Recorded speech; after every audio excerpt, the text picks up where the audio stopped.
Bom dia a todos. Hoje é uma manhã muito alegre para a Escola Judicial, porque recebemos aqui a escritora e membro da Academia Brasileira de Letras, a Nélida Pion, que nos falará nesse espaço de mulheres que inspiram pessoas e que superam os desafios da atualidade, sobre a mulher na criação, a escritora que sou. Eu vou ser sucinto, porque o tempo nos é muito caro, e, nesse momento, lembrando Josué Montello, que disse no seu diário que o orador reclama para se fazer ouvir, é mesmo o silêncio do que os rodeiam. Eu vou passar a palavra para a doutora Mariângela para fazer as apresentações e, de antemão, com os agradecimentos enormes da escola, à escritora Nélida Pion. Com a palavra, doutora Mariângela.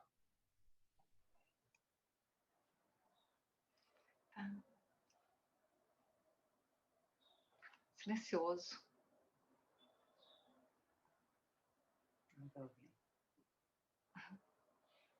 Acho que ficou.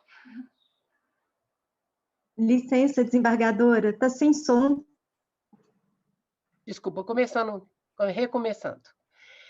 Gostaria de cumprimentar a todos, o nosso desembargador Tiago Pinto, segundo vice-presidente, o desembargador Zé Fernandes, ex-presidente do Tribunal de Justiça, o desembargador Rogério Medeiros, ex-presidente do Tribunal Regional Eleitoral, o doutor Rogério Faria Tavares, presidente da Academia Mineira de Letras, a doutora Thelma Regina Cardoso, diretora executiva da Escola Judicial, a Adriana Lage, também diretora executiva do Serviço de Patrimônio, Lorena, a doutora Daniela, aqui presente também, e todos os demais que compõem essa mesa de honra. Para mim é uma satisfação muito grande passar a leitura do currículo da nossa expositora Nélida Pion, e ressaltando que se trata de uma escritora e membro da Academia Brasileira de Letras. Publicou mais de 25 livros e suas obras foram traduzidas em mais de 30 países, contemplando romances, contos, ensaios, discursos, crônicas e memórias. Primeira mulher a presidir a Academia Brasileira de Letras no seu primeiro centenário, que aconteceu no ano de 1997. Recebeu vários títulos de doutor honoris causa de países como Brasil, França, México, Estados Unidos, Espanha e Canadá. Foi visiting professor das universidades de Harvard, Johns Hopkins, desculpa meu inglês, tá? Columbia, Georgetown, entre outras. Catedrática da Miami University, substituindo o Prêmio Nobel Isaac Berreves. Primeira mulher escritora a assumir a cátedra José Bonifácio da Universidade de São Paulo, USP. De sua biografia constam diversas condecorações e prêmios nacionais e internacionais, com destaque para os prestigiados Juan Rulfo, México, e inclusive sei que na trajetória dela, esse prêmio concedido no México foi o primeiro prêmio de uma escritora de língua portuguesa. Parabéns, Nélida. Menéndez Pelayo, Espanha, e ibero-americano da narrativa Jorge Isaacs, Colômbia, Virgílio Ferreira, Portugal, e Jabuti, no Brasil. Em 2005, recebeu o importante Príncipe de Astúrias, sendo a primeira escritora, como dito, da língua portuguesa a receber essa láurea. Em 2012, foi nomeada embaixadora ibero-americana de la cultura.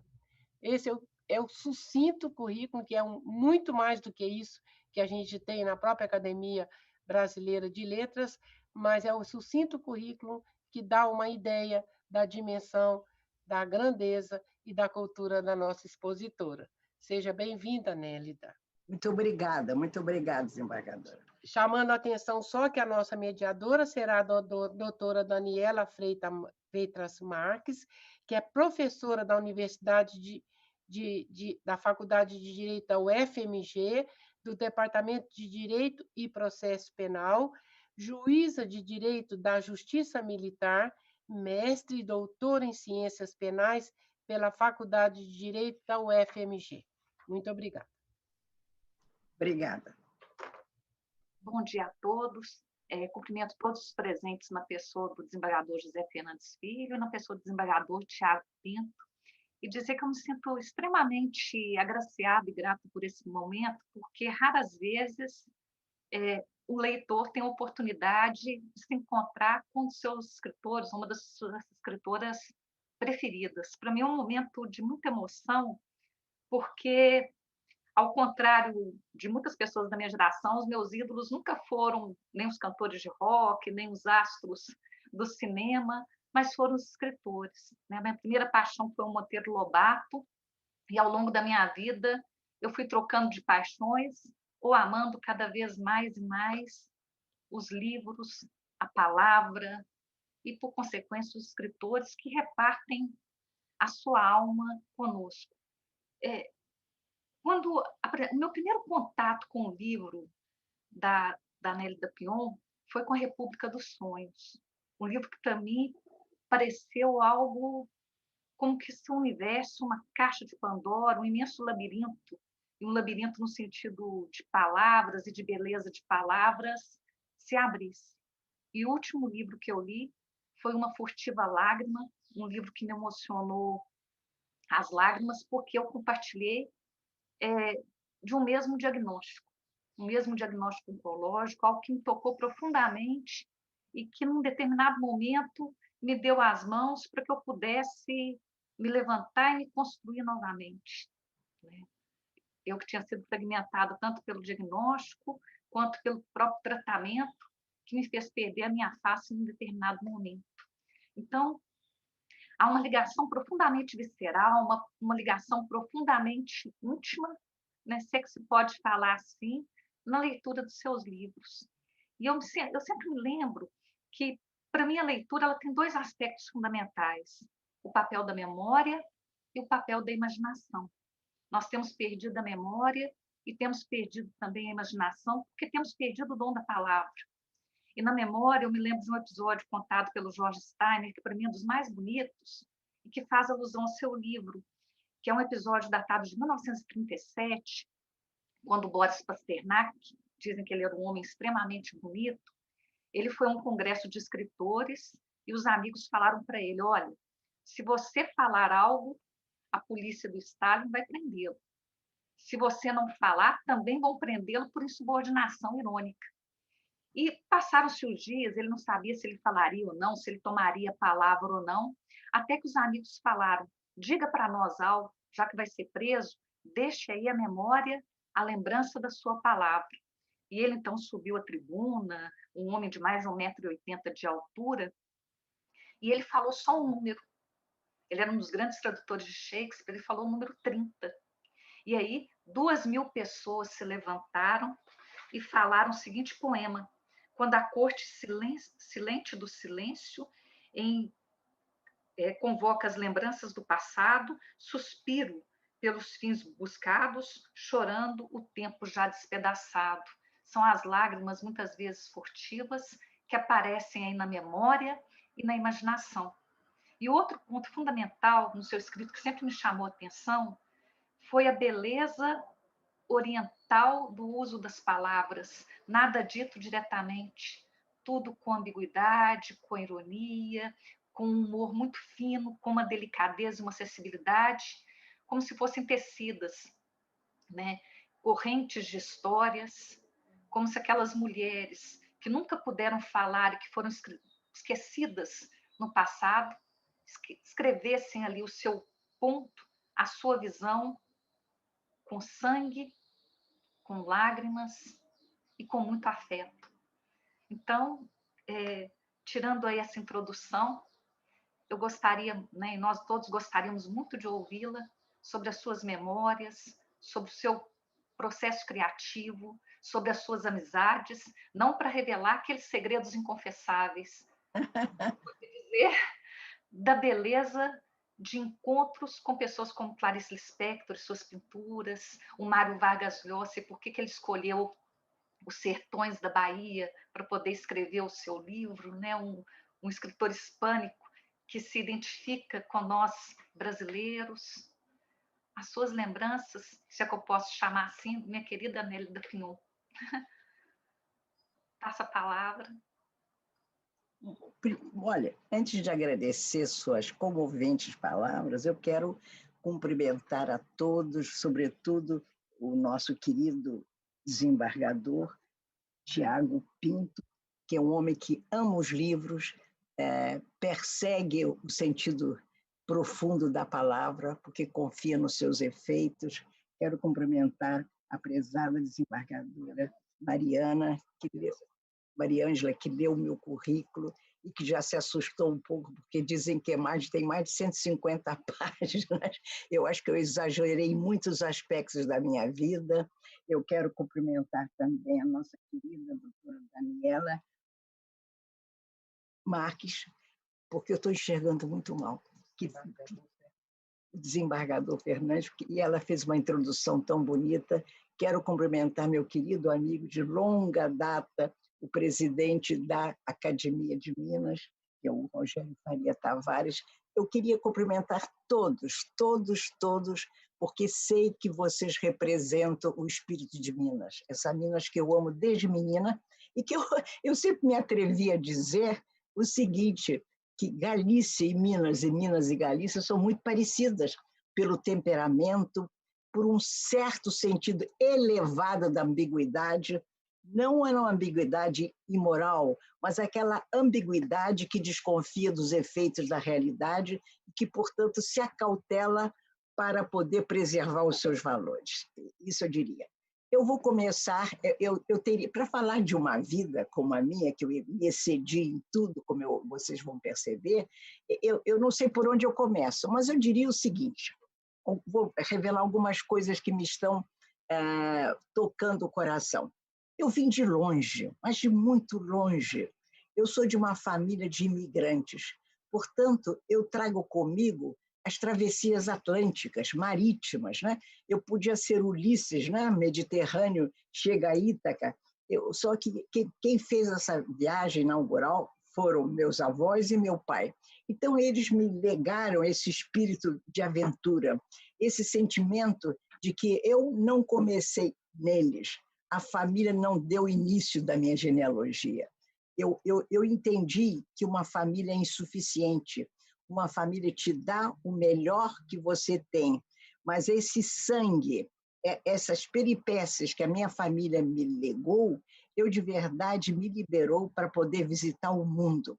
Eu entendi que essa imigração não era um fato comum na minha vida, abria as comportas da sensibilidade, afinou a minha sensibilidade, não é para me internacionalizar, para ser uma mulher elegante, não, era para ser uma mente que entendia que a cultura, os pilares civilizatórios não começavam naquela localidade onde eu nascera, nem no Brasil, nem na Galícia, nem na Espanha, nem na Península Ibérica.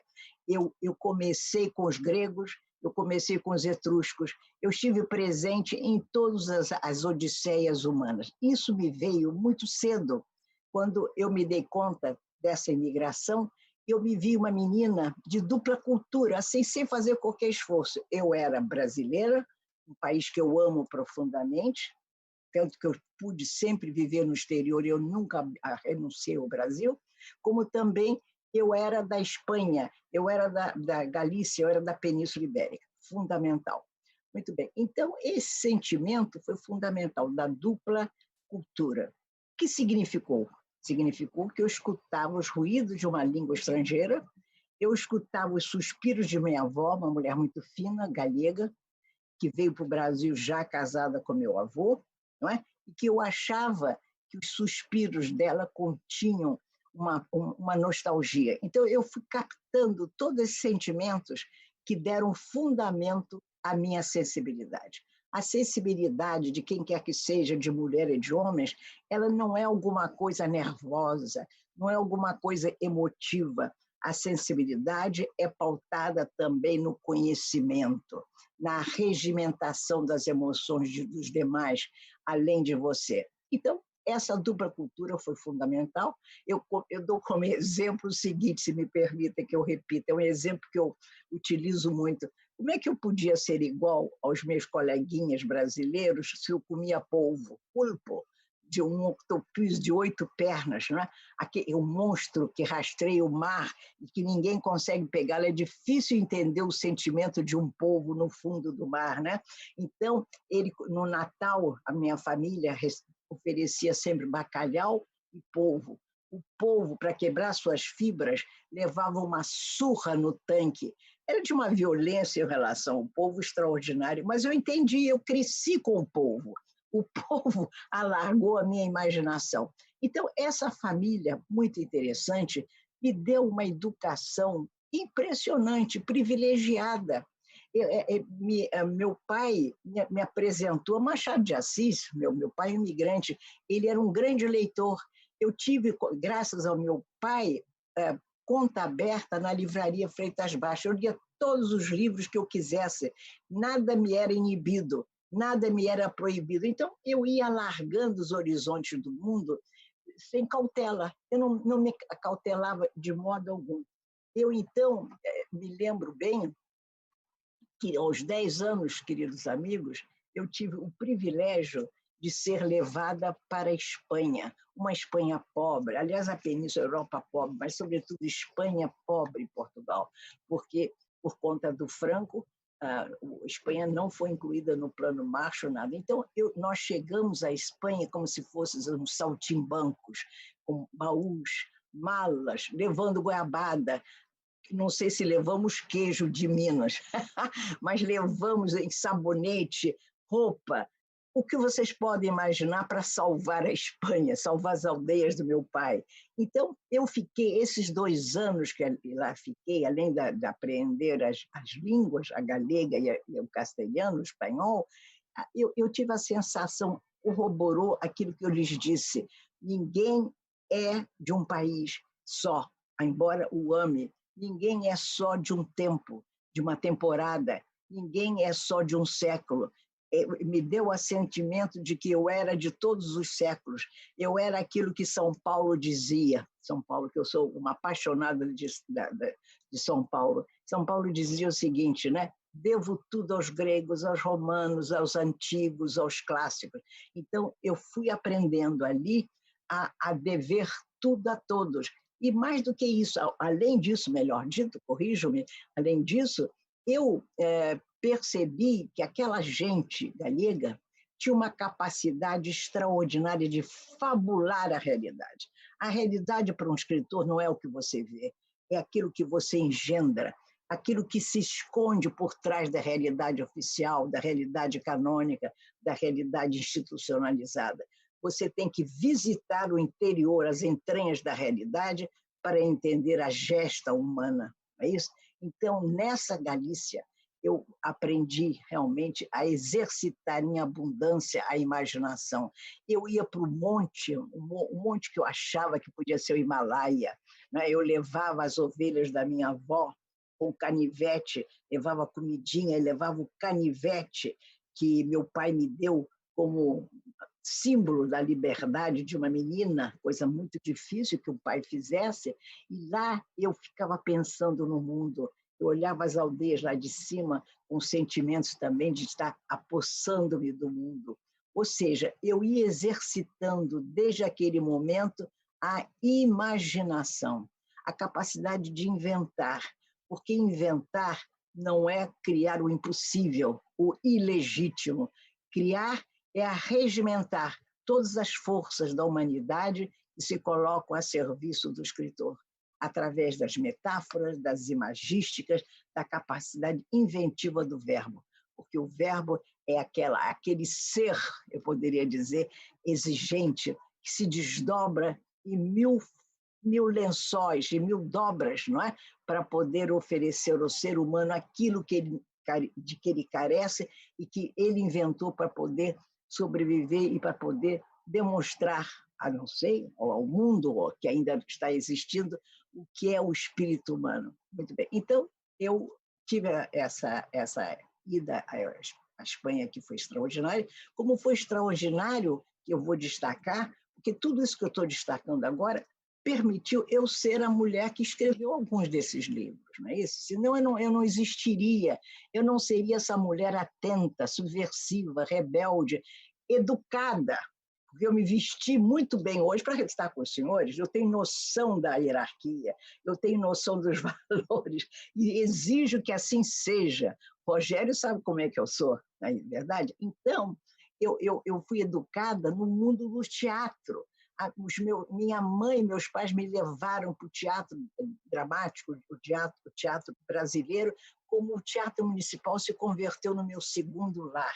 Eu frequentava assiduamente a ópera, o balé, o piano, não há nada que eu não tenha visto, desde um pianista Brailovsky, Rubinstein, tudo como os grandes bailarinos, as grandes óperas. Eu escrevia cartas para Renata Tebaldi, eu conheci Maria Callas, já naquela época enorme, gorda, depois é que ela se submete ao famoso regime. Então, eu quero mostrar isso, desculpe se eu estou alargando esse tema, porque são os fundamentos de uma menina que vai ser a mulher que é hoje, vai ser a escritora que sabe que, para escrever, você não pode ser alguém dessa instância recente. O mundo de hoje não me interessa por ele só. Interessa-me se ele vem calcado em todas as instâncias, em todas as arqueologias que nos precederam no tempo. Então, isso eu deixo claro perfeitamente. Eu tive essa educação, como eu lhes disse, né? Acesso aos livros, uma paixão pela leitura. Eu me lembro de São Lourenço, né? Onde íamos sempre, né? Meus avós eram muito generosos, convidavam a família inteira para um mês inteiro em São Lourenço, né? E uma vez uma família brasileira, não sei se não tinha algum preconceito com os imigrantes, embora nós fôssemos pessoas muito bem educadas, finas e tudo mais, estavam falando de um autor francês. E eu, muito interessada em aprender, eu era assim, faminta pela cultura, eu disse, quem é ele?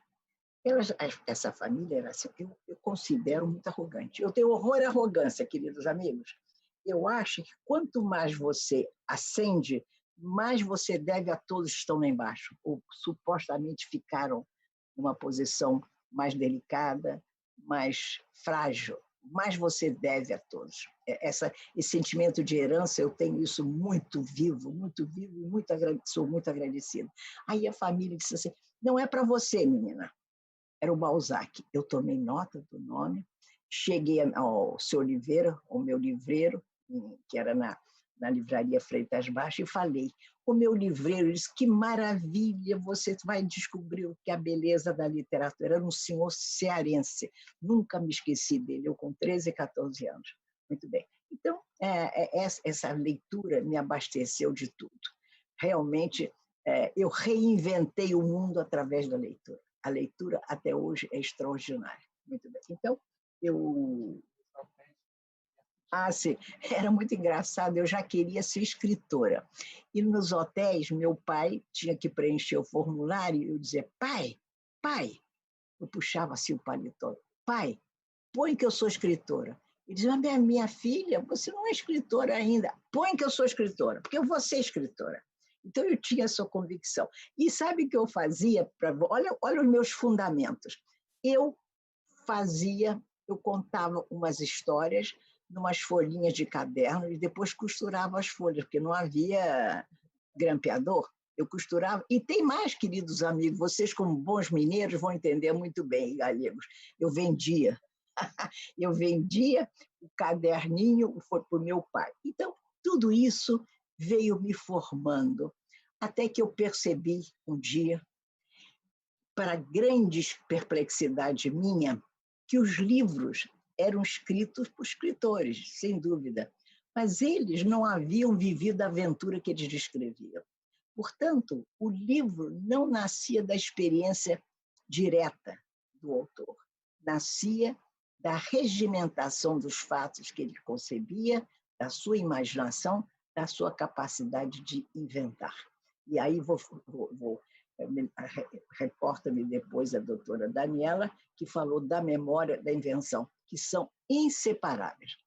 Invenção depende da memória, e a memória depende da invenção. Muito bem. Então, essa foi minha formação. Estudei em colégio alemão, beneditinas, que eu achava extraordinária a capacidade que elas tinham de disciplinar, porque eu fui apaixonada por Lutero, e a madre ficou com muito medo que eu abandonasse o catolicismo, fosse ser luterana. Eu sempre amei Lutero, o sentido da disciplina, das ordenações do mundo. Okay? Ah, sim, outra coisa muito importante que foi assim, eu devo realçar na minha formação para ser quem eu sou hoje, é o seguinte: eu li, lá para os 14 anos, Dostoiévski. Fiquei fascinada. Mas quando eu li Crime e Castigo, foi uma das maiores revoluções que eu padeci, porque eu descobri que o ser humano depende da consciência para ele exercer os seus direitos, para ele ser quem ele é. Então, o sentimento da crueldade, o sentimento da... Não é o sentimento da morte injusta, do assassinato. Então, foi uma coisa que tocou. Ou seja, o ser humano pode ser senhor da consciência. Uma consciência que ele vai lapidar até o fim da sua vida. Ele não é senhor da sua consciência, a menos que ele a exercite todos os dias. Muito bem. Então, agora eu vou responder um pouco à professora, a doutora Daniela, como é que você eu cheguei à obra literária. Eu, uma vez, fui à Bahia, eu tenho familiares baianos, os Pinhões da Bahia. E lá, eu pedi a meu primo, que tinha a minha idade, que me levasse à zona do Meretrício, que eu adorava a zona do Meretrício. Claro que eu não conhecia, uma menina, hoje com a minha educação, e ele ficou espantado e me levou perto. Foi uma revolução na minha cabeça. Eu acho que eu fiquei mais feminista a partir dessa visita. Muito bem. Aí, chegando no Rio, eu fiz um conto que eu tenho guardado, em que é a história de uma jovem prostituta e um rapaz que se apaixona por ela e quer tê-la à força, quando eu defendo o direito dela de rejeitar. E há um momento que ele a persegue, nesse conto meu dessa menina, e a escritora que sou eu escreve Ladeira Íngreme. O meu choque não foi a redundância que é ladeira íngreme, o meu choque foi a banalidade da minha linguagem. Eu tive a sensação que escrever não era aquilo. Escrever era abandonar o banal, era abandonar o que não interessa, era ir ao âmago da linguagem e poetizar a linguagem. A linguagem precisa do verbo poético para transcender. E aí eu fiquei quase 2 anos sem criar um conto. Eu fazia pedaços, eu escrevia tudo que vinha à minha cabeça, o que me permitiu, é um dos meus fundamentos, no sentido das metáforas que eu uso com muita naturalidade o tempo todo, porque como eu me exercitei naqueles 2 anos, eu era desabrida, como se eu vivesse à deriva, eu ia criando imagens, poesia, mas em termos de prosa, que minha paixão era a prosa. Então, até que eu escrevi um livro chamado Guia Mapa de Gabriel Arcanjo. Esse livro nasceu de um desejo profundo de criar um texto longo, largo, de grande percurso. Eu escrevi esse livro em Friburgo. E aí, então, a doutora Daniela vai gostar de saber que, por conta de uma amiga minha, eu fui parar na casa da Clarice Lispector, que aceitou esse jogo proposto por essa amiga de eu não saber que ia conhecer Clarice Lispector naquele dia. Muito interessante.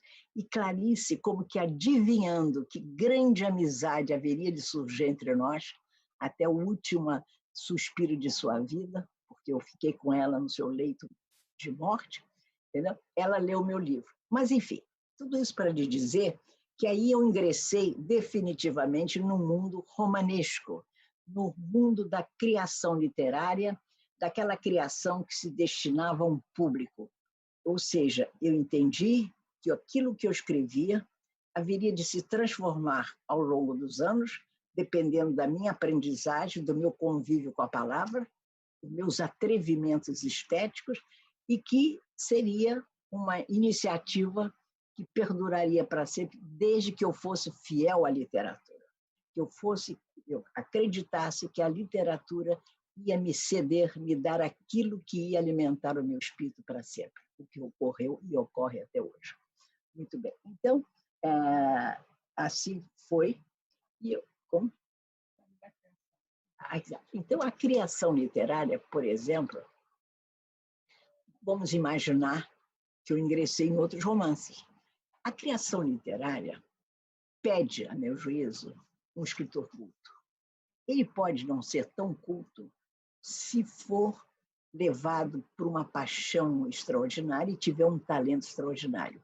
Mas essa ausência de cultura, de conhecimentos, de técnicas narrativas, tudo isso vai sofrer um percalço na obra dele nos livros seguintes. Ele pode estrear uma força extraordinária porque vem com esse talento ígneo, um fogo, uma chama, mas a literatura cobra do autor uma devoção exemplar, um trabalho pertinente, voraz, uma paixão insaciável, mas que ele terá que dar condimentos a essa literatura. Então, quando você começa um romance, por exemplo, vamos imaginar A República dos Sonhos, que a minha cara, a doutora Daniela, que é tido como um livro, assim, por muita gente, um livro importante, que eu acho que me ajudou a ganhar os grandes prêmios internacionais, no conjunto, porque os meus prêmios quase todos foram de conjunto de obra, né?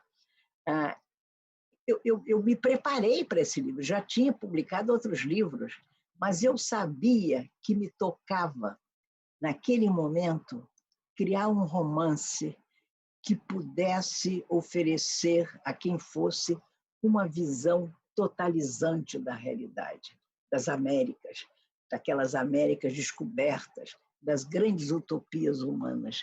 Foi uma pretensão imensa minha, mas eu me preparei ao longo de alguns anos, não escrevendo tanto, não rabiscando roteiros, mas aqui na minha cabeça.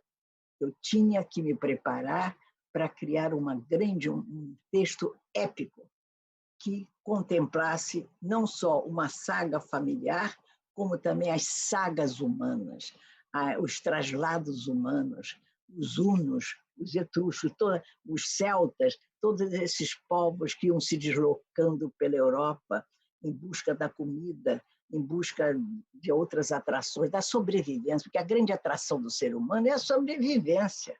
Sobreviver é o fato mais assim transcendente do humano, é sobreviver. E essa sobrevida, podemos dizer, ela traz consigo cultura, traz consigo reflexões, traz consigo descobertas, traz consigo uma nova genealogia dentro da genealogia anterior. Muito bem.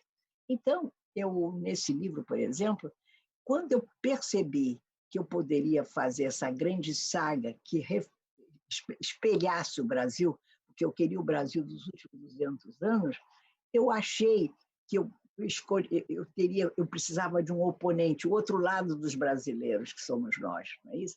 Então, eu pensei em eleger os grandes visitantes estrangeiros que vieram para cá no século XVI, XVII, XVIII. Mas aí eles descreveram um Brasil que eu queria. Mas aí eu me dei conta que o Brasil que eles descreviam vinha com uma linguagem contaminada com os saberes europeus. Isso eu não queria. Eu me dei conta que eu tinha a meu favor assim, uma oferta, ofertório, os imigrantes.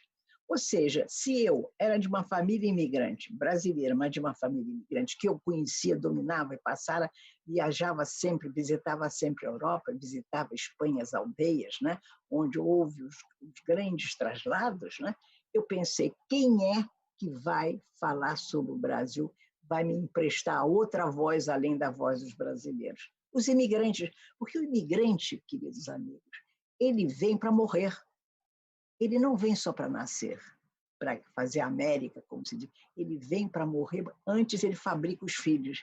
E quando ele fabrica os filhos, é a tragédia da vida dele, porque ele nunca mais poderá deixar o país. Então, eu estou mostrando aos senhores como é que você faz uma construção.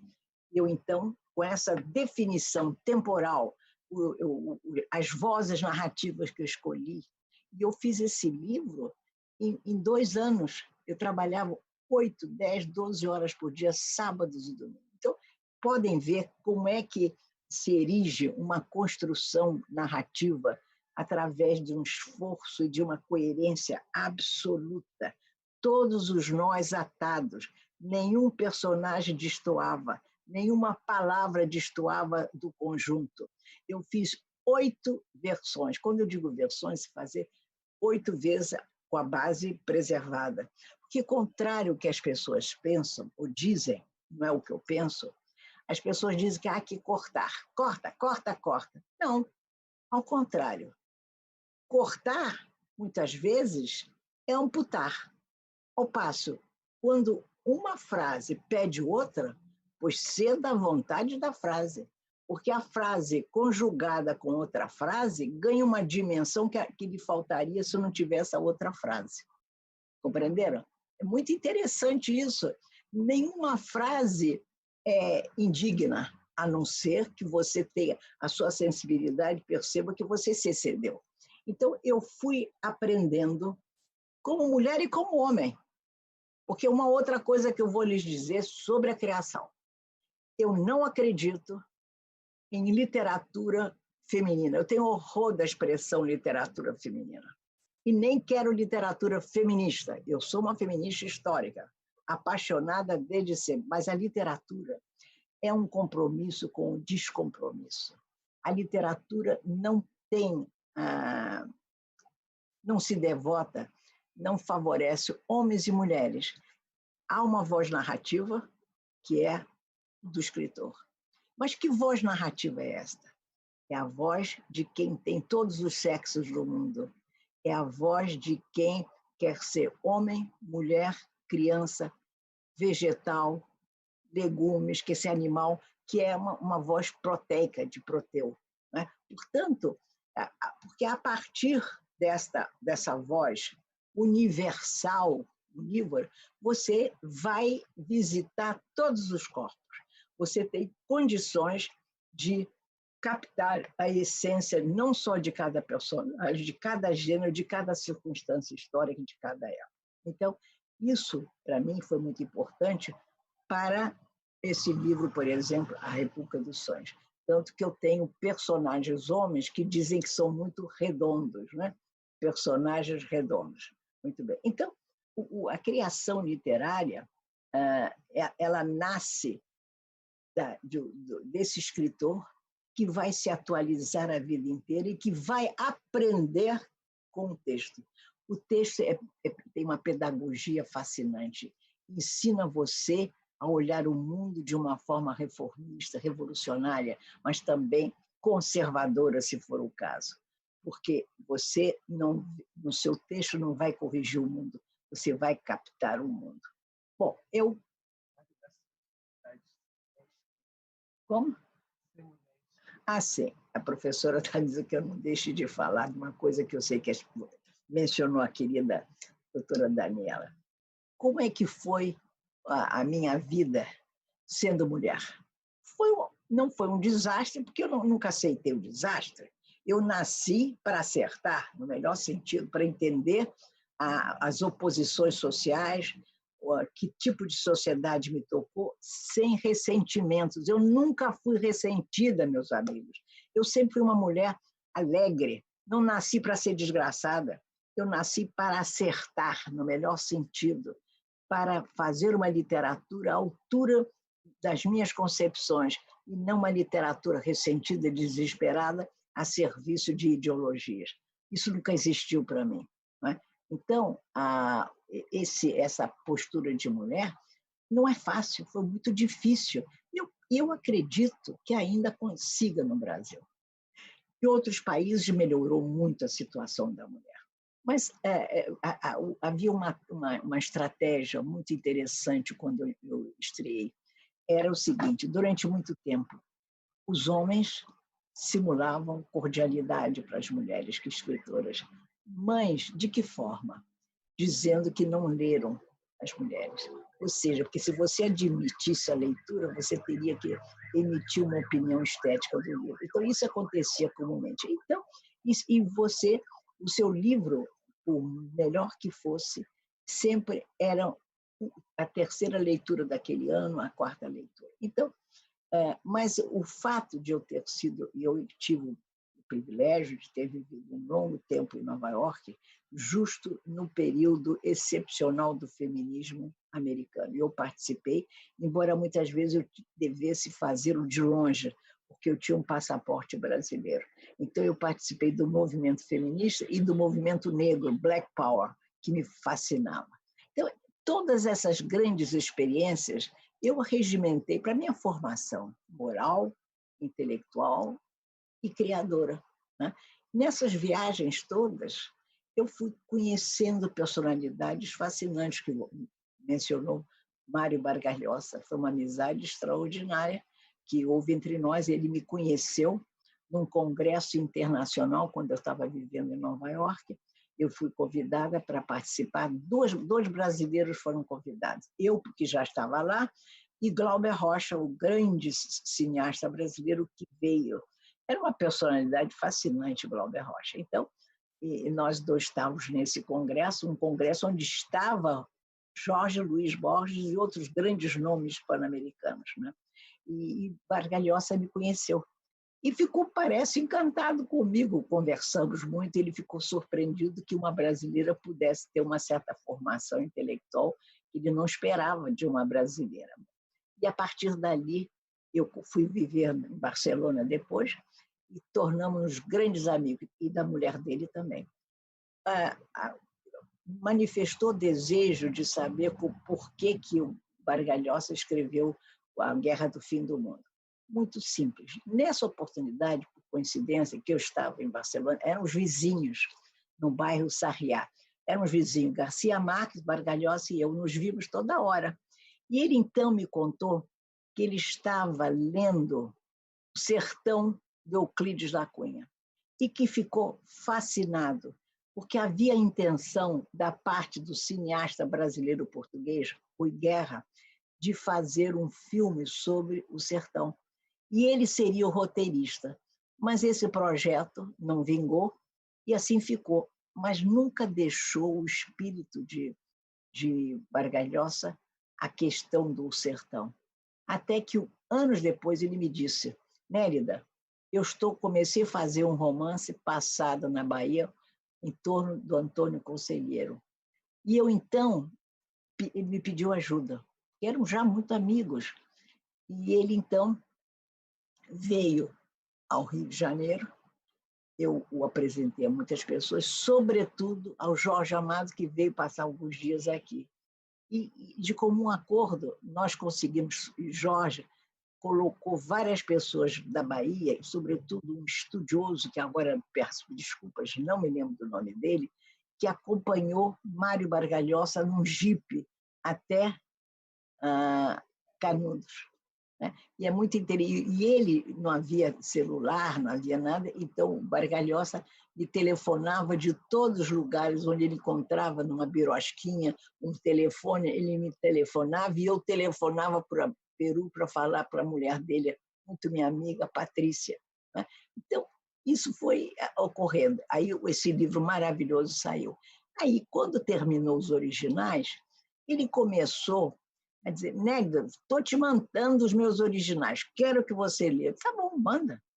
Mas o livro tardou em chegar, os originais, melhor dito, tardaram em chegar, ainda não tinha sido publicado, e ele toda hora ligava: já recebeu? Eu disse, não, Mário, ainda não. Finalmente eu recebi, qual foi a surpresa? Me era dedicado. Era dedicado a Euclides da Cunha, no outro mundo, né? E neste mundo, a Nélida Pinhon. Portanto, foi uma amizade, é uma amizade extraordinária, que dura mais de 50 anos, e eu fui nessas viagens todas, eu fui conhecendo um universo extraordinário, escritores, leitores, agentes. Eu realmente ampliei meus horizontes em relação às amizades. Os americanos que eu conheci quando vivi, eu fui muito amiga da Toni Morrison, a grande Toni Morrison, conheci John Updike, eu conheci todo mundo. Foi uma coisa, não foi fortuito, foi realmente estabelecemos relações, amizades. Eles viram que eu era uma escritora brasileira, mas com muita dignidade, eu acho. Eu acho que eles perceberam que eu não estava naquela relação iniciada já em curso, com o intuito de obter benefícios. E assim, evidentemente, cada vez mais eu fui ficando mais brasileira. Interessante. Todas as viagens que eu fazia, o tempo todo eu viajava, muitíssimo, 7, 8 viagens, né? Depois fui catedrática durante 13 anos nos Estados Unidos, né? Por as outras viagens. Eu entendia que eu nascera para o Brasil e que o Brasil era essencial no meu percurso de escritora, no desvendamento do meu coração, das minhas emoções. Não é? Sim. E era verdade. Eu tinha uma bandeira que falava mais forte por mim. Não era a bandeira brasileira, embora eu tenha viajado com a bandeirinha brasileira dobradinha, mas não mostram. É o seguinte, eu sempre tive paixão, porque meu pai me apresentou a ele por Machado de Assis. Eu entendi a grandeza desta obra para um país como o Brasil. Sempre considerei surpreendente que Machado de Assis tivesse nascido nas suas condições, que ele conseguiu superar todos os obstáculos, né? E que ele viveu, mesmo já no final, no segundo reinado e tudo mais, como é que ele pôde abandonar os seus limites nacionais do Rio de Janeiro, aquele Rio de Janeiro pobre, sujo, não é? Escravos recém-alforriados, né? Não é? Como é que ele pôde, junto com Joaquim Nabuco e outros brasileiros brilhantes, como ele pôde se formar um autodidata e ter feito uma obra tão, diria, magistral. Eu disse uma vez, discutindo, conversando com uma querida amiga, Susan Sontag, que ela uma vez disse, Susan, por que você não dá atenção ao Brasil e a alguns escritores? Ela era muito irônica, brilhante, como se dissesse, quem? Vocês têm? Aí eu disse, temos um escritor que eu equiparo a Flaubert e a Stendhal. É um dos grandes escritores da segunda metade do século XIX. E ela ficou espantada. E comecei eu a fazer uma discussão, uma explanação sobre o Machado, de tal forma eu consegui convencer a Susan Sontag que ela escreveu um pós-fácil deslumbrante, um ensaio. Primeiro foi um ensaio para a revista New Yorker, e ela começa com as minhas observações. Autodidata, mulato negro, tartamudo, doente, epilético, e nunca saiu do Brasil. Isso, para ela, era um milagre que alguém pudesse ser universal, magnífico, e não, o máximo que ele saiu, fez uma única viagem, foi uns 170 quilômetros só. Então, esse Machado de Assis, eu levo para o mundo, porque eu sempre digo, se Machado de Assis existiu, o Brasil é possível. Então, é a minha grande bandeira, é o meu passaporte, é Machado de Assis. Eu acho que já estamos com o tempo, agora as perguntas do público, porque eu me expandi demais, eu sou perigosa, gosto de falar, mas eu gosto muito de ouvir também, queridos amigos.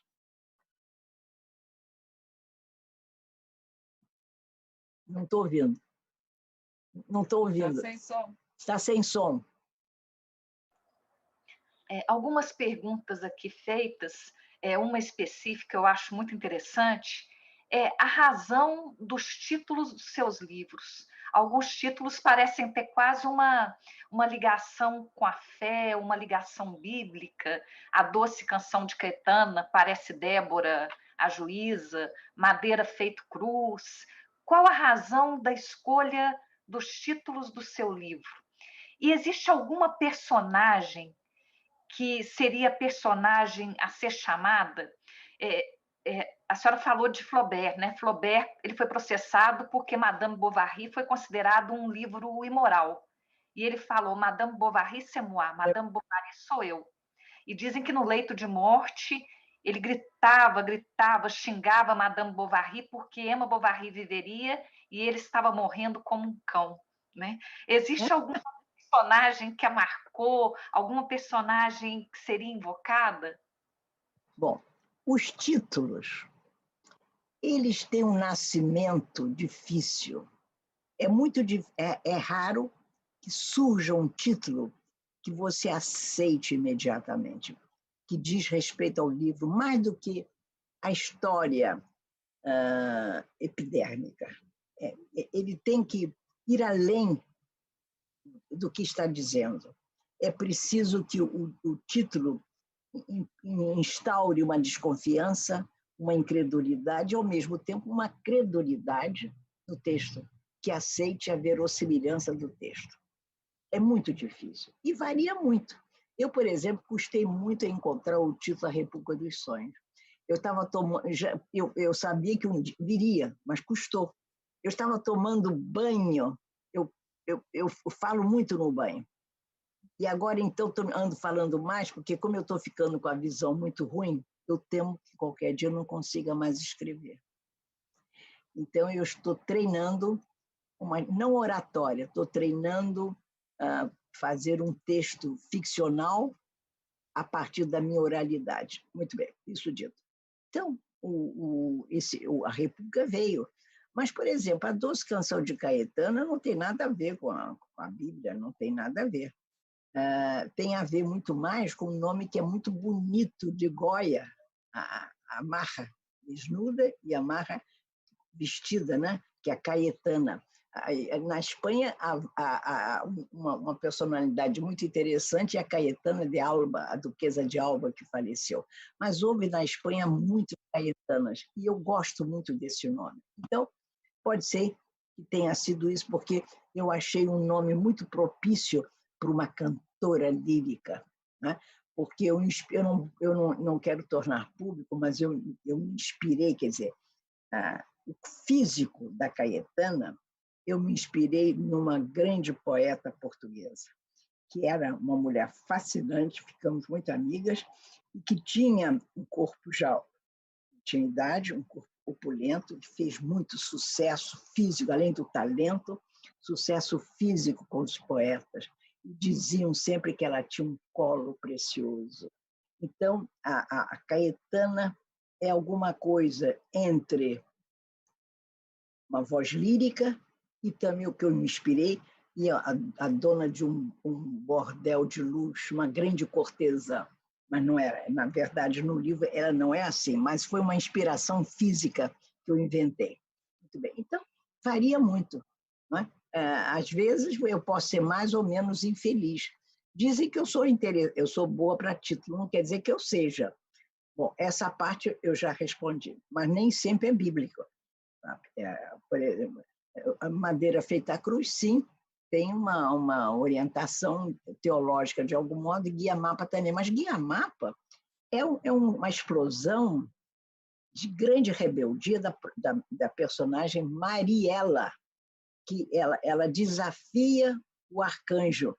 Ela tem uma frase nesse livro que eu escrevi com 17, 18 anos, depois publiquei, fiz umas correções, que ela diz uma frase que até hoje eu acho importante na minha vida.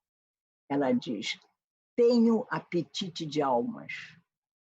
É como se quisesse devorar almas para poder entender o que é uma alma, a personagem. Então, é um livro iconoclasta. É interessante que essa pessoa que me perguntou saiba que realmente o título aparenta ser de feição bíblica ou de origem religiosa, mas é muito iconoclasta. E qual foi a segunda pergunta que me fez? Aos personagens que me impressionam. Olha, eu não saberia lhe dizer, por exemplo, esse romance que está saindo agora, final de setembro, a pré-venda, e 5 de outubro, há uns personagens fortíssimos, homens, por sinal. Não, também tem umas mulheres fortes. Então, eu estou muito fascinada por eles, não é? Mas eu também gosto muito, na República dos Sonhos, do Madruga e como é o nome dela? A mulher do Madruga? A Eulália. A Eulália me parece um personagem muito original, que é de uma linhagem de outros personagens meus. Eu tenho alguns contos, uns personagens femininos que eram, durante algum tempo, foi deliberado de minha parte, mulheres distraídas, dispersas, porque era assim que os homens viam as mulheres. Distraída, portanto, incapaz de reger, administrar a realidade, incapaz de poder ascender ao poder, ao trono, por exemplo. Então, quando a distração das minhas figuras femininas, elas tinham um sentido bélico, rebelde, elas fingiam escutar o que os homens comandavam e elas, como eram desatentas, não prestavam, não cumpriam o que lhe mandavam. Ou seja, a distração, dependendo de como você age, ela tem um efeito beligerante, um efeito que neutraliza a voz de comando. Agora, seria uma dúvida mais minha, enquanto as perguntas estão chegando. Qual o período histórico que te toca profundamente, doutora Nélida? Eu sei que a senhora gosta da lei sálica, da questão aí das mulheres silentes, né? As mulheres que viviam a sua vida nos quartos, no canto da casa, nos atos femininos. Qual o período histórico que sempre te tocou? É a Idade Média? É o século XVI? É o século XIX? Eu tenho. As mulheres.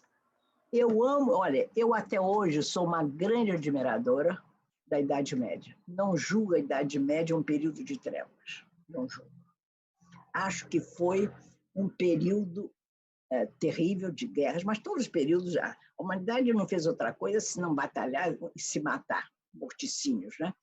E a Idade Média cedeu fundamentos extraordinários, e em seguida, peste negra, em seguida, o que veio? O Renascimento.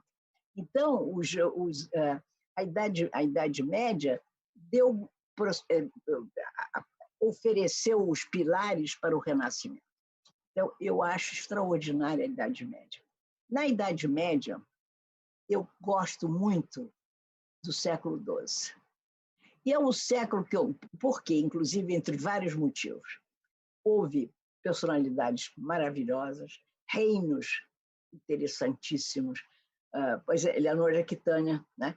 Mas, sobretudo, por exemplo, chega, de certo modo, como é o nome daquele, o religioso que acaba... Abelardo, não. Abelardo também é fascinante, Abelardo. Não, eu já escrevi muito sobre Abelardo, né? Gosto muito. Não, de certo modo, você pode dizer que o mito mariano de Maria foi muito Bernard de Clairvaux. Havia, no 12, Bernard de Clairvaux era um dos grandes cistercienses, que eu achava uma ordem impressionante, poderosíssima. E ele tinha uma voz de tal poder que ele mandava nos reis. E ele se apaixona, abraça o mito de Maria, que chega, de certo modo, no 12, a ele, como se Maria tivesse atravessado a nado o Mediterrâneo. Chega à Europa. É a invasão mariana. Então, eu acho extraordinário, entre outras maravilhas que eu acho, para a minha imaginação, é a chegada de Maria. Eu acho interessantíssimo, né? Também um século que eu acho formidável é o 4, de Agostinho. E também o 4 era um período, veja só, queridos amigos, era um período em que o cristianismo não estava implantado. Não estava. ele estava, sim, já era forte, mas também havia o paganismo. Então, era um momento, a meu juízo, e atrevido, entendeu? Ela está aqui. A minha cachorrinha, ela sempre sobe nessa altura, está arranhando as minhas perninhas para que vocês a conheçam. Então, era um período em que havia uma imensa liberdade do ser humano. Ele não precisava abraçar o cristianismo nem o paganismo. Ele podia ser as duas coisas, porque ainda havia essa liberdade, ainda transitavam os vestígios do paganismo e os vestígios mais ascendentes do cristianismo. Então, achei, e além do mais, o transplante, estavam se trasladando os bárbaros do norte. E muito interessante, queridos amigos, justo os bárbaros que hoje estão do grupo 7 e o grupo 20. Hoje são os povos que mandam no mundo. Eram os bárbaros do século IV. Muito interessante isso. Bom, e o século mais posterior, depois do Renascimento, é o século XVI. Mas, enfim, eu sou apaixonada pelos séculos. E o meu romance é do século XIX. Esse agora que está saindo, Um Dia Chegarei a Sagres. É passado no XIX, mas, por conta da utopia individual dos camponeses, que também têm utopias, o pobre tem utopias, há uma imersão no Portugal profundo que vem do século XV, o que me deu muito trabalho, né, queridas? A questão da língua portuguesa. A língua portuguesa é uma língua marítima, é uma língua belíssima, é uma língua muito rica, mas por que nós, né, que somos herdeiros dessa língua, somos pouco lidos, somos pouco falados, né? A nossa música, às vezes, ela atravessa fronteiras, mas ela é rapidamente esquecida. Qual a razão dessa posição insular da língua portuguesa, dela não ser mais conhecida, nem mais falada, nem mais lida? Machado de Assis, que agora tem sido mais conhecido, mas por um longo trabalho, né? Qual a razão? Olha, há muitas razões, certamente. Eu, pessoalmente, interpreto porque Portugal, após o apogeu da Odisseia Marítima, Portugal declina, perde o poder. Então, a língua, o uso da língua deriva do poder da nação que abraça e que tem essa língua. Você veja o exemplo do inglês. Não era o inglês da Inglaterra que ia impor o inglês no mundo.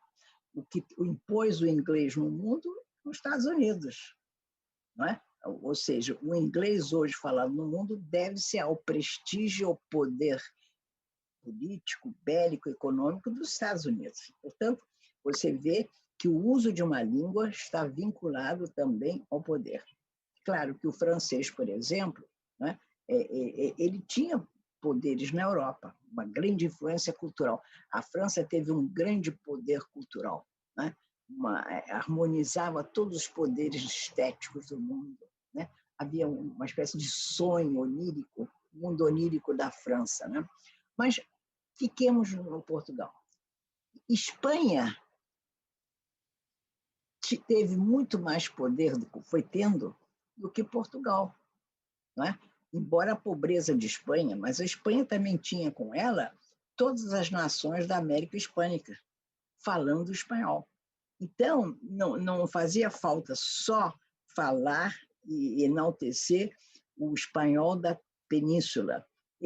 O espanhol da península tinha uma retaguarda poderosa na América Hispânica. Só isso você já era um número crescente de pessoas que falavam espanhol. Agora, vejamos uma coisa que eu acho muito importante para analisar, doutoras, todos os senhores presentes. É o seguinte, na literatura, que a literatura tem o poder de reforçar a importância da língua no mundo. Os livros, a literatura, né? Mostra o poder da fala, do pensamento de um povo. Os brasileiros mesmo iam muito pouco a Portugal, mesmo em épocas pretéritas, ele ia muito mais para Paris. E porque é como se os brasileiros soubessem que ir a Portugal não dava prestígio aos autores. E, além do mais, nós, como não tínhamos a vocação do exílio voluntário, não é? Não tínhamos, o brasileiro ficava preso no seu litoral. Como dizia, era um caranguejo, que nós éramos caranguejos. Ficávamos no litoral brasileiro. E quando saíamos, às vezes por obrigação política, nos instalávamos em Paris.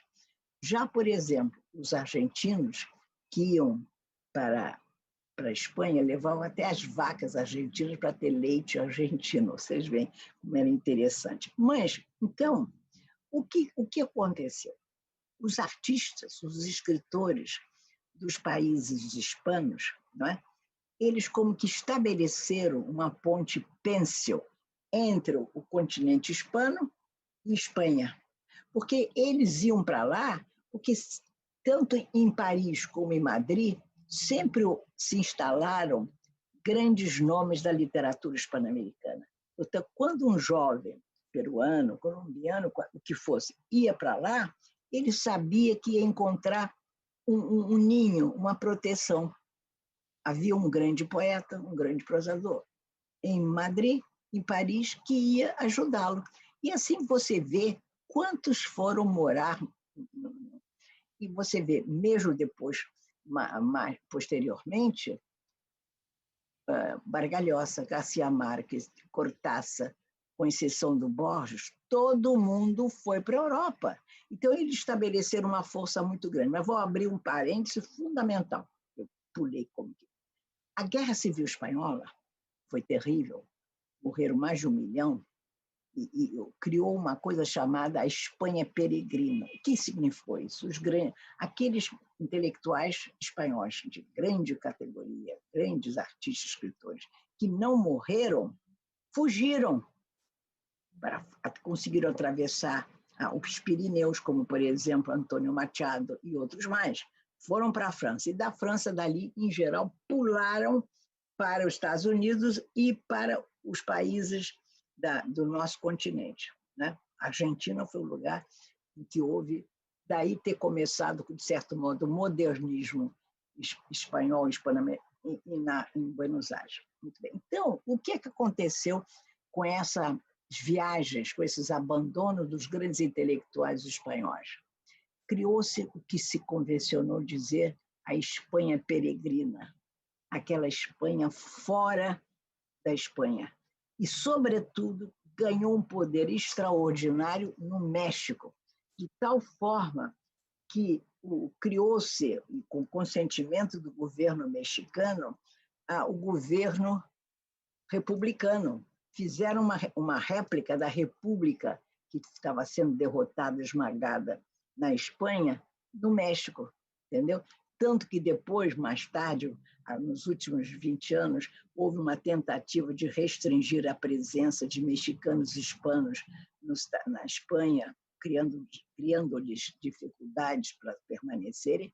Os hispanos poderosos, Garcia Marques e outros, vocês não podem fazer isso, vocês nos devem muito. Vocês, seu miserário, vocês foram para o México, para os nossos países. O que era verdade. Havia uma dívida da Espanha com esses países que abraçaram os refugiados espanhóis. E aí, continuando, esses espanhóis fugitivos, para onde eles iam? Para as editoras francesas, para as editoras americanas, para as editoras hispano-americanas. Eles iam para as universidades, para o departamento de letras. Então, eles criaram, em conjunto, um poder extraordinário. Até hoje você vê. Até hoje as grandes editoras têm leitores extraordinários, todos de origem espanhola ou espanhóis. Então, com isso, eles beneficiaram os escritores de língua espanhola e muito menos de língua portuguesa, sendo que o Brasil é um país relapso, é um país inconsequente, é um país que não valoriza, não valorizou no passado e não valoriza agora com o governo atual, não valoriza a cultura, a arte como um produto a ser vendido. Não entendem que você, ao vender uma geladeira, que todo mundo vende uma geladeira, ela tem que ter a marca de uma grandeza do país que vende geladeira. Você entendeu? Então, isso eu poderia dar-lhes exemplos extraordinários, mostrando que o descalabro, a negligência da língua do Brasil, que é um país poderoso, que poderia imprimir a marca do português. Mas os portugueses estão cada vez mais se preocupando com isso. Agora, os espanhóis sabem. Houve um grande gramático espanhol, século XVII, Nebrija. Ele dizia uma frase que eu utilizei no meu discurso que eu fiz oficialmente, os reis de Espanha me convidaram. Quando foi? Que o ano passado, né? Hein? Eu tenho que solicitar professor, porque a minha vida é tão intensa. Eu, no ano passado, inaugurei o Congresso Internacional da Língua Espanhola, em Córdoba, e eu fui escolhida para fazer o discurso. Entre outras coisas, eu digo o seguinte: há uma frase do Nebrija, que foi o primeiro grande gramático, que ele diz o seguinte, deixa eu me lembrar, mais ou menos a frase é assim: onde vai a língua, vai o império. A língua é um poder bélico, a língua é um poder militar, a língua é um poder cultural. Isso o Brasil não entendeu nada disso. O Brasil não entende as coisas. É uma pena. Esse nosso país amado não entende que a cultura é um estandarte. Aquele estandarte que Shakespeare nas guerras, Harry IV, entendeu? Você joga assim. Não entendem isso. Conclusão, nós estamos assim sempre numa postura muito humilde, colonizada. Nós somos uns colonizados, entendeu? O que é uma tragédia, porque o talento nosso, a capacidade inventiva nossa é tão fulgurante. Temos grandes nomes, começando por Machado de Assis. Eu acho que eu lhe expliquei um pouco. Eu me estendi um pouco, mas precisei fazê-lo. Foi maravilhoso. Eu fico pensando, tem uma frase que fala que o português é o espanhol sem ossos, né? E aí o Ariano Suassuna, numa das aulas magnas dele... Quem? O Ariano Suassuna, numa das aulas magnas que ele deu, ele falou com um amigo dele espanhol que o espanhol tinha sílabas demais nas palavras e palavras demais nas frases, para poder falar que o português também era tão bonito quanto, aquela disputa de qual língua talvez seja mais poética, mais bela. Eu fico pensando até que ponto, na escrita, as outras artes elas são fundamentais para se produzir um texto com harmonia e musicalidade. Até que ponto a ópera, a música, o teatro influenciou as suas obras? Ah, muito. Primeiro, quer ver uma coisa de saída? Primeiro, ela está comentando. Eu vou apresentar a vocês a minha cachorrinha. Posso? O desembargador só me permite, que ela está muito nervosa aqui? Então tá. Porque ela, toda vez que eu faço um live, olha só. Ó, é a Pilar Apignon. Está vendo? É minha paixão, eu estou apaixonadíssima por ela. Mas, enfim, falemos. O que você está... primeiro, eu não trabalho sem música. Desde menina, eu sento no computador e preparo a música. Sendo que vocês vão gostar de saber que para esse romance Um Dia Chegarei a Sagres, todos os dias, algumas horas por dia, eu escutava, sabe o quê? Do Anel, a cavalgada da Valquíria do Wagner. Porque, para mim, me dava um ânimo, só faltava eu galgar uma montanha, eu ia lá ver o Deus. Era uma coisa extraordinária. Até hoje, agora não, porque eu já acabei o romance, né? Mas eu acho que a cavalgada... Opa, desculpe que ela vai. Desculpe, ela já foi apresentada. Muito bem. Então, a música é essencial na minha sensibilidade. A música tem um caráter adesivo, adere à minha pele moral, à minha pele estética, que diz para onde eu posso ir, me ajuda muitíssimo a criar, a me emocionar. Quando eu sinto que eu vou, por exemplo, não foi o caso desse romance, mas que eu vou fazer uma cena supostamente erótica, tensa, eu busco algum trecho musical e ponho que vai, vamos dizer, me incendiar a imaginação, vai acelerar o meu processo emotivo. Isso dá certo. Às vezes, por exemplo, eu quero um improviso de Schubert. É fantástico os efeitos que cria em mim. Mas aí eu vou lhe dizer sobre a ópera. A ópera tem uma característica que eu tenho a coragem de dizer que é essencial para o ficcionista. Melodrama. O melodrama, que é tão desprezado por uma elite intelectual, é um erro profundo, porque o melodrama é uma criação popular. Está à beira do abismo do povo, dos sentimentos mais profundos, mais agônicos, que vamos dizer, aqueles sentimentos que não têm razão de ser, que você não sabe explicar, que desborda, que transborda.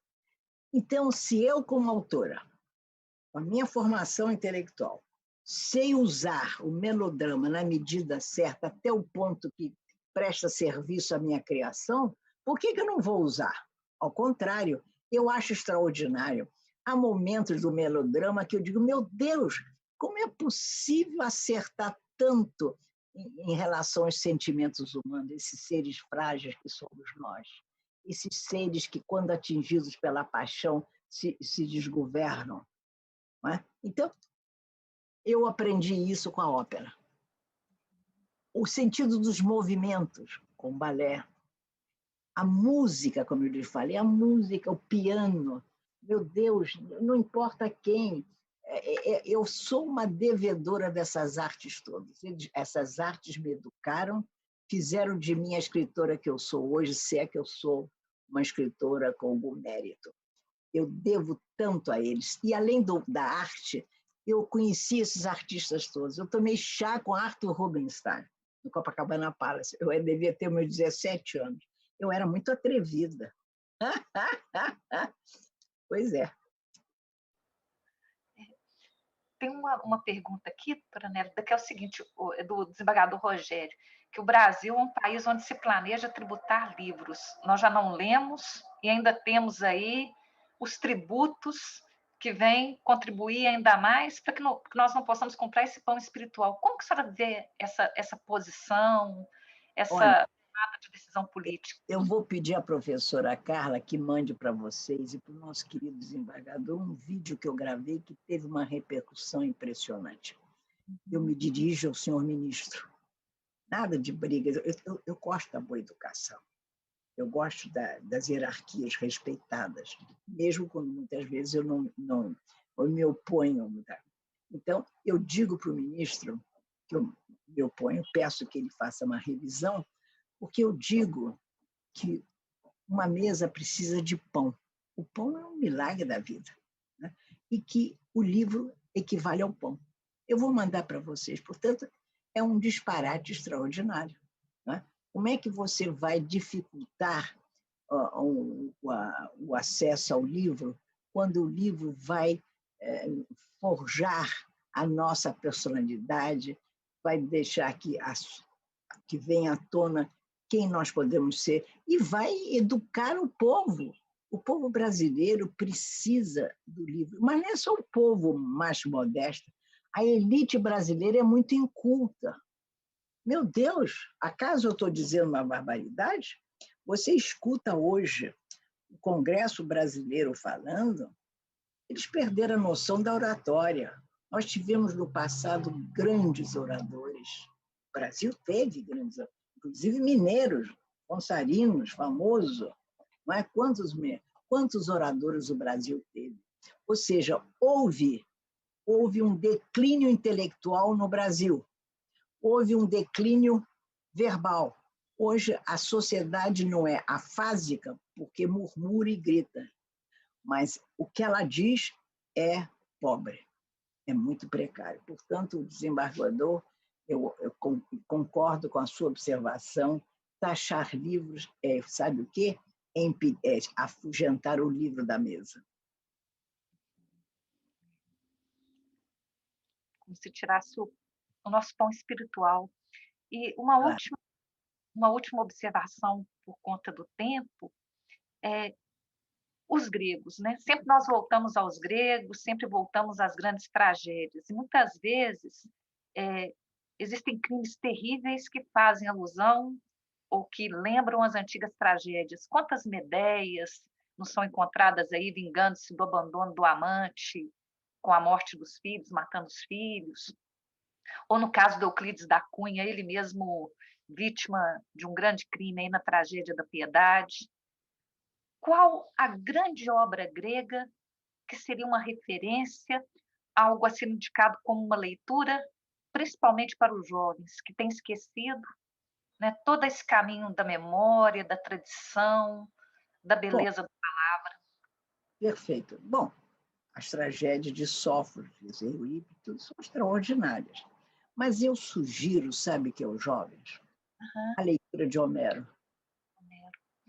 Porque Homero, por exemplo, a Ilíada é uma guerra. Então, os jovens vão ver como é que foi a Guerra de Troia.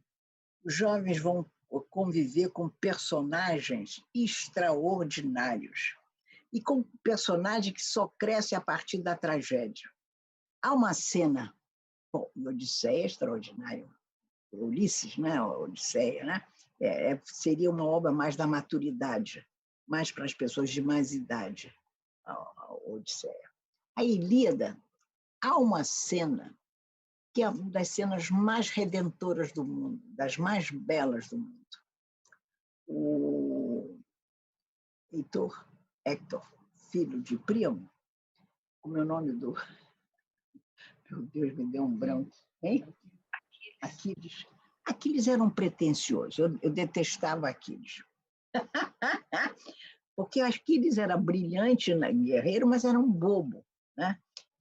Se descontrola com a morte de Pátroclo e tudo mais. E aí há uma batalha em frente às muralhas de Troia entre Héctor e Aquiles. A família toda, Príamo, Écuba, toda a mulher dele, todo mundo lá em cima da muralha, lá em cima, vendo esse duelo.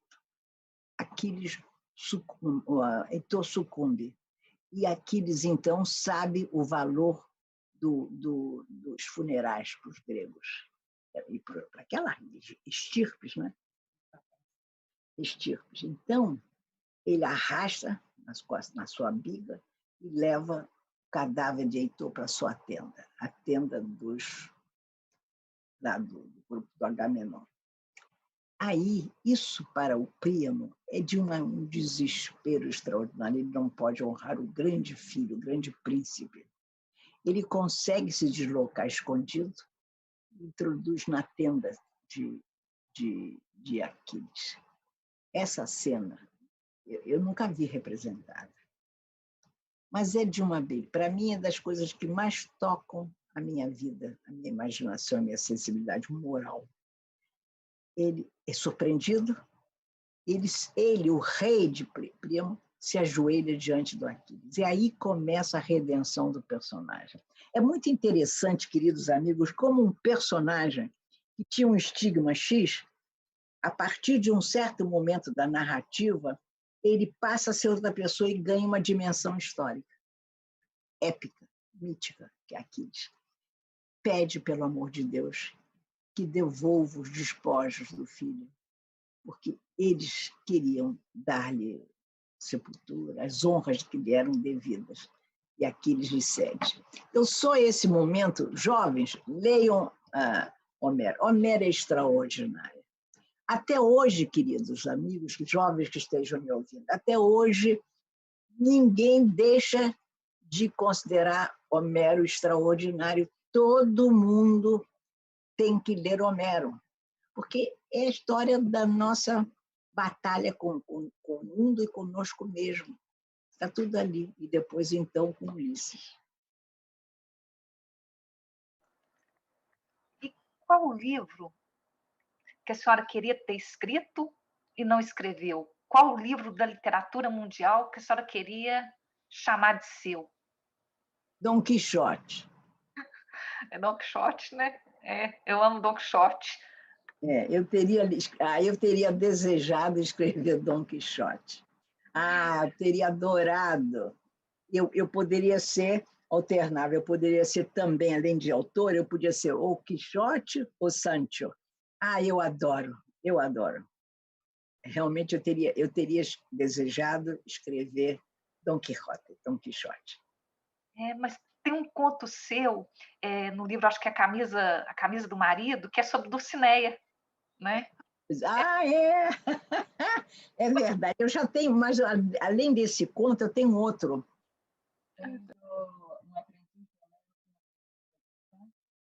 No Aprendiz de Homero tem 1 ou 2 textos sobre os personagens.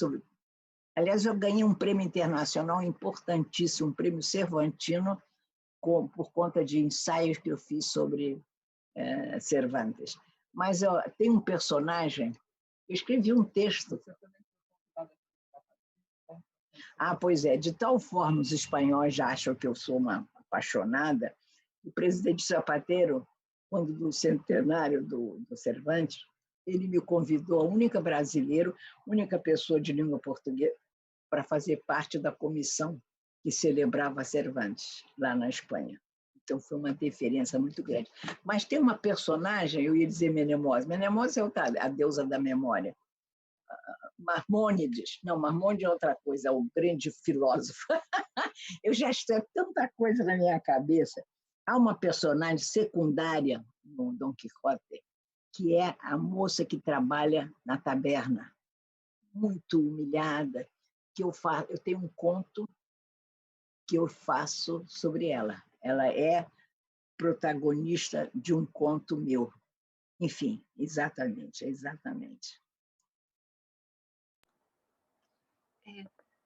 Doutora Nélida, se a senhora pudesse deixar alguma mensagem, alguma fala final, algum conselho para todos nós? Muito. Olha, primeiramente, eu quero agradecer muito essa oportunidade. Está me dando tanto prazer. É um prazer conversar com mineiros, com Minas, porque de verdade eu admiro Minas. Eu sempre digo, Minas e Galícia são tão parecidos, né? Eu gosto da família mineira, da maneira de ser. Quê? Sim, as comidas mineiras. Eu sou doida por queijo. Aquele mercado de Belo Horizonte, eu vou para lá e compro caixas. Não estou brincando. As pessoas já sabem, quando eu chego, eu compro, encho caixas que põe no avião para trazer para casa. Aí eu dou para os amigos, porque eu adoro dar presente, eu gosto. Amanhã, por exemplo, talvez eu receba maravilhas da Europa, não sei, não sei. O fato é que eu adoro Minas, então eu quero agradecer desembargador Pinto, a Daniela, a Mariângela, todos aqui presentes, meu querido presidente da Academia de Minas, qualquer dia eu irei lá conversar com vocês, enfim, com todos vocês. Agradecer, manifestar a minha gratidão e meu apreço. Agora, o que em Minas eu tenho um anfiteatro com meu nome, que é a Casa de Cultura e Ideias, que é da doutora Maria Inês Marreco, que me homenageou. Então, veja como eu estou bem instalada na vida mineira. E a República dos Sonhos eu comecei em Minas. Eu devo isso, essa reclusão maravilhosa, a inspiração do Aleijadinho, que me fez um bem, me obrigou a suportar o que fosse. Eu comprometi meu futuro daquele livro que ainda ia escrever por conta do Aleijadinho. Muito bem. O que eu posso dizer, não para os senhores, porque os senhores já sabem tudo e foram forjados pela experiência, pela cultura, pela lei, que eu sou apaixonada pela lei, mesmo quando a lei pode ser eventualmente não justa ou surgiu de um momento precário da humanidade, o que seja, mas nós não existimos sem a lei. Sou uma grande admiradora da lei. Muito bem. Então, o que eu posso dizer para os jovens? Que eles compreendam que quando nós lutamos para que eles entendam o valor estético, histórico, moral da cultura, né? E da cultura livresca, não é uma voz anacrônica, uma voz superada nos tempos modernos. Os tempos modernos estão muito precários. Eles não estão podendo entender o que está acontecendo. Vocês veem essa epidemia, ninguém explica, não é só a epidemia, ninguém explica por onde estamos indo, como é que nós estamos podendo dar solução aos problemas de explosão demográfica, os refugiados, as imigrações, as polarizações, as radicalidades dos sentimentos, as ideologias que não pensam que é um povo atrás da ideologia, mas sim só pensam nas vantagens, nos benefícios, nas benesses de cada qual. Então, eu acho que ainda que pode, não digo salvar, porque eu não estou pregando a perdição da humanidade, mas o que ainda pode dar um rumo, fazer com que tomemos um rumo mais generoso, mais adequado, mais paciente, mais capaz de dialogar uns com os outros, é o livro. O livro, se você lê Tucídides, se você lê os grandes historiadores gregos, você vai entender muito o que acontece.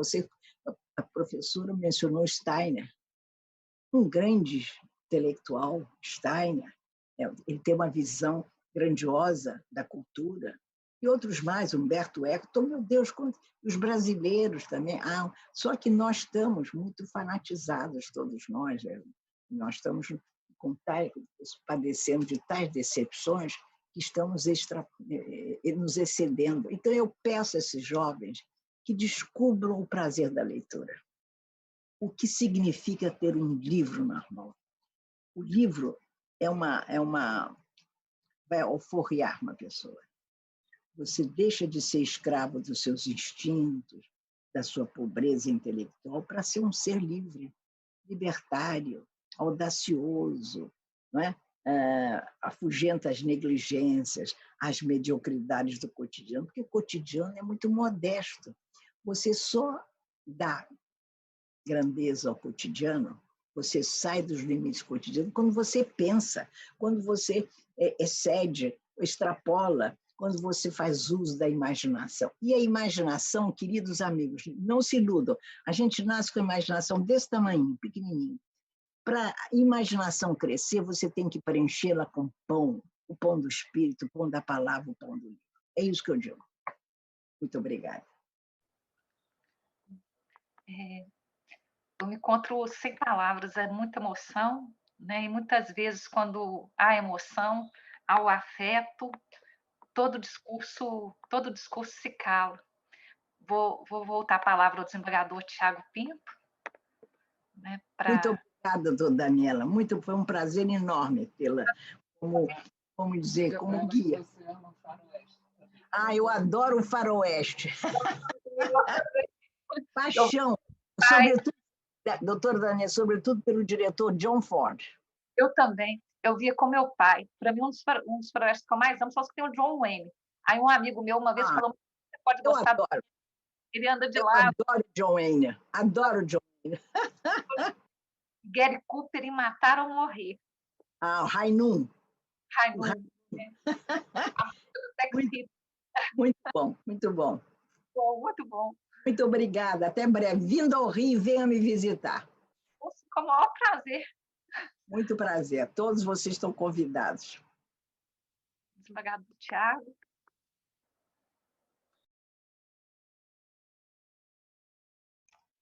Bom, é uma alegria enorme e uma tristeza ao mesmo tempo chegar ao final desse convívio profícuo e eu me ponho aqui nos termos da asserção do Padre Vieira, o tempo fuge, né? O tempo voa, mas nos convence que o tempo não é só uma categoria filosófica, é também uma categoria literária, principalmente, né? Nós vimos aqui a sua força de inspirar e Eu não consigo me afastar aqui do Josué Monteiro, que me veio à cabeça no início, no sentido de que sempre que nos defrontamos com uma vida realizada, cumpre-nos nessa vida a figura real e a personagem. Esta nas suas aparências e aquela na sua autenticidade. Portanto, professora Nélida, Vossa Senhoria nos mostrou aqui uma pessoa autêntica e reafirmando-nos a autenticidade da sua obra, que nos convoca a lê-la e relê-la. Né? Muito agradecido a todos, ao doutor Rogério Tavares, que é presidente da Academia Mineira de Letras, ao desembargador Fernandes Filho, ao meu amigo particular, desembargador Rogério, que também é escritor, a doutora Mariângela, aos funcionários da casa, Thelma Cardoso, Adriana Lage e a Lorena. Eu gostaria, só para amenizar essa despedida, que toda despedida é triste, né? A propósito da cachorra, doutora Nélida, lembrar aqui, me ocorreu na hora, um verso de um poeta mineiro, Belmiro Braga, que disse o seguinte: pela estrada da vida, subi morros e desci ladeiras, e afinal te digo, se entre amigos encontrei cachorros, entre cachorros encontrei-te amigo. É um clássico dele, famoso. É verdade. Muito obrigado, senhora. Esperamos nos ver em breve. Obrigado a todos e um bom dia. Se Deus quiser, muito grata a todos. Muito grato. Um grande abraço.